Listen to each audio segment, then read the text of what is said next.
Oi gente, tudo bem? Meu nome é Ellen Novaes e hoje nossa lição de sexta-feira. Responsabilidade sexual.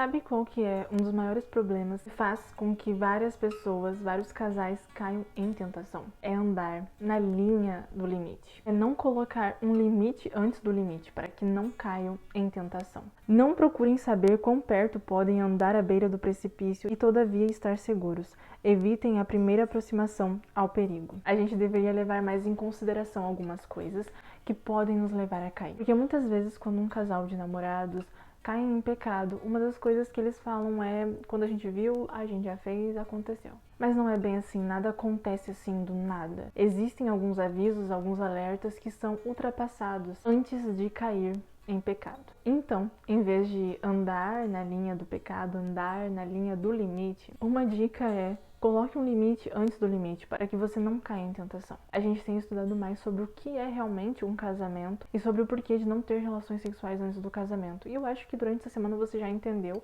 os motivos. Mas esses dias eu recebi uma pergunta assim: se ter relações sexuais só era realmente bom só depois do casamento, no sentido de prazeroso. Na verdade, a gente tem que lembrar de uma coisa: o pecado, no momento do ato pecaminoso, não é que isso seja algo ruim, não é que seja algo que não traz um prazer, que não traz um tipo de satisfação, sabe? Não é isso. Se o pecado fosse realmente algo não prazeroso, a gente não faria. Não é essa a questão. Não é sobre não ser prazeroso, não ser bom ou alguma coisa do tipo, ter relações sexuais antes do casamento, mas sim sobre fazer no tempo certo. É sobre não somente ter o prazer sexual, mas também ter a responsabilidade e o compromisso.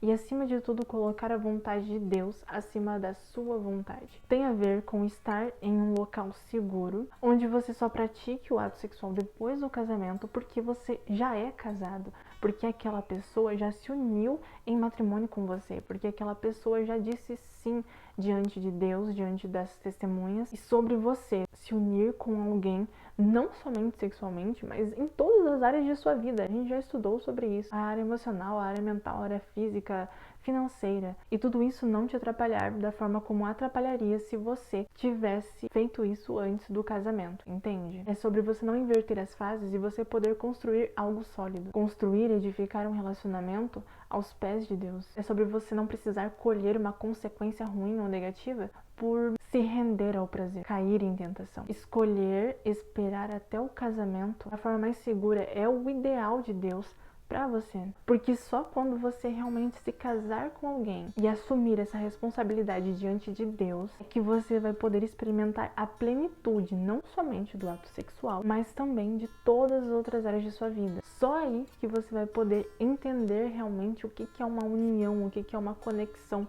completa, profunda. E olha só que interessante isso aqui: a sensualidade é o pecado de nossa época. Isso foi escrito há um bom tempo atrás e já era um pecado daquela época. Imagina hoje em dia, que a gente encontra sensualidade em praticamente tudo, nas redes sociais, na rua, nas mídias, em qualquer lugar. E sabe por quê?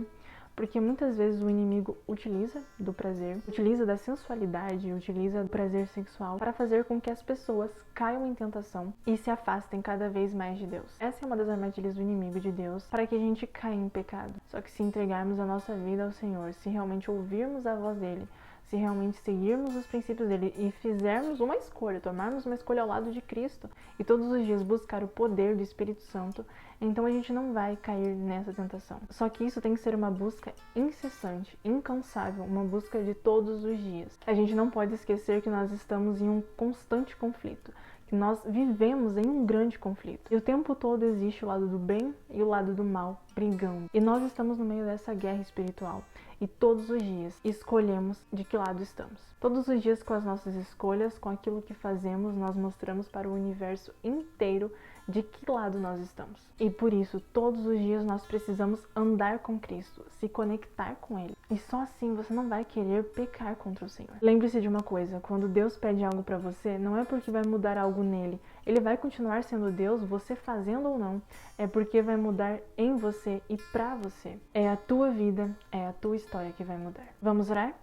Querido Deus e amado Pai, obrigada por suas instruções. Obrigada pela lição dessa semana. Que nós possamos colocar em prática e não somente entender, mas praticar.